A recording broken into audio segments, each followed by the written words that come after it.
Jati adalah salah satu desa atau kelurahan di Kecamatan Pulau Pinang, Kabupaten Lahat, Provinsi Sumatera Selatan.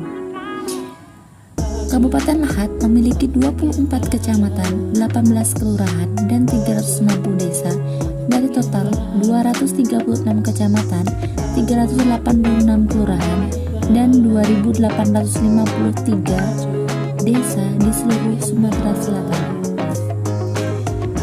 Kabupaten Lahat memiliki 24 kecamatan, antara lain Kecamatan Gumai Talang, Gumai Ulu, Jarai, Kikim Timur, Kikim Selatan, Kikim Tengah, Kikim Timur, Kota Agung, Lahat, Lahat Selatan, Merapi Barat, Merapi Selatan, Merapi Timur, Muara Payung, Mula Ulu, Pagar Gunung, Pagar Bulan, Tanjung Sakti, dan Tanjung Tebet.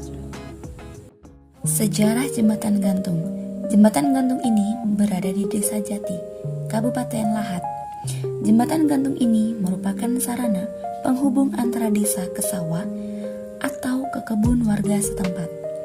Setiap hari masyarakat desa ini lalu lalang di atas jembatan untuk menuju ke sawah atau kebun milik mereka. Jembatan gantung seperti ini cukup banyak di Kabupaten Lahat, bahkan ada salah satu jembatan yang telah berdiri sejak zaman kolonial Belanda yang sampai sekarang ini masih tegap menggantung. Di Desa Jati juga terdapat Sungai Lematang. Sungai Lematang ini adalah sungai yang terletak di Provinsi Sumatera Selatan.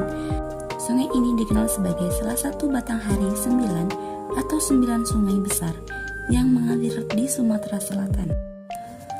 Sejarah lain yaitu adanya Benteng Aur Duri, merupakan benteng yang menjadi saksi peperangan masyarakat Pasemah melawan kolonial Belanda pada tahun 1800-an.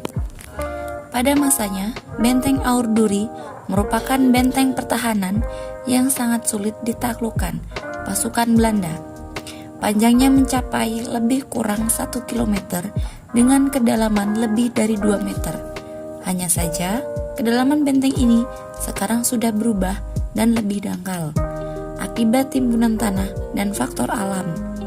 Disebut Benteng Aur Duri karena memang benteng ini dipagari oleh tumbuhan pohon bambu berduri tebal yang berbaris rapat sehingga sangat sulit ditembus. Menurut cerita turun-temurun dari nenek moyang, dahulu pasukan Belanda membujuk dan menggunakan mata-mata untuk meruntuhkan benteng Jati. Kolonial Belanda juga menaburkan uang logam di sekitaran benteng sehingga orang-orang di dalam benteng keluar. Selanjutnya, penghuni benteng bukan hanya orang Jati, tetapi dari berbagai daerah yang bersatu untuk melawan penjajah. Dalam catatan sejarah, Benteng Aur Duri baru bisa ditundukkan setelah lebih dari 5 kali serangan besar oleh pasukan Belanda. Dari buku Pasemah Sindang Merdeka 1821 sampai 1866 yang ditulis oleh Kamil Ma'ruf, Nanang S. Sutaji, dan Johan Hanafiah dari Paguyuban Masyarakat Peduli Musi, dituliskan bahwa penyerangan Benteng Jati dimulai pada tanggal 17 Oktober 1857 dengan pimpinan langsung oleh Panglima Tentara Belanda Letnan Kolonel Lamere. Situasi yang kacau dimanfaatkan Belanda untuk menyerang lebih gencar. Sementara dari pejuang-pejuang benteng banyak jatuh korban hingga melarikan diri dari dalam benteng hingga pada 29 Maret 1958 dan berakhirlah perlawanan Jati. Itulah sejarah Jati dan benteng pertahanan maupun jembatan gantung di Desa Jati, Kecamatan Pulau Pinang, Kabupaten Lahat, Sumatera Selatan.